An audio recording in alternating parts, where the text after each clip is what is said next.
Assalamualaikum warahmatullahi wabarakatuh. Sampurasun.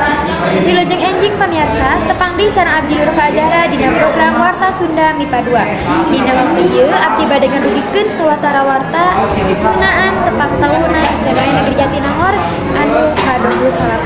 Gasma atawa gebiar apresiasi siswa semanja nyaeta acara nu dilaksanakeun ku sakola tiap tahunna pikeun ngarayakeun tepang tauna SMA Negeri Jatinangor nyaeta kaping 5 Oktober. Gasman ka-28 tahun ayeuna dilaksanakeun kaping 23 nepi ka kaping 27 Oktober puncakna. Nu di mana ti kaping 23 nepi ka 26 Oktober dilaksanakeun lomba-lomba sapertos lomba nyanyi, lomba nari, baca puisi, gerak jalan jeung sajabana. Pas puncakna diayakeun penampilan ti siswa-siswa sareng eskul-eskul sareng sababaraha artis saperti Tulus, Mahalini, Baby Putri jeung band-band lainna nu tempatna di lapangan Semanja. Dipiharep ngeling ulang tahun sakola teh bisa nimbulkeun semangat anyar jeung semangat nu leuwih gede pikeun neruskeun perjuangan dina dunya atika.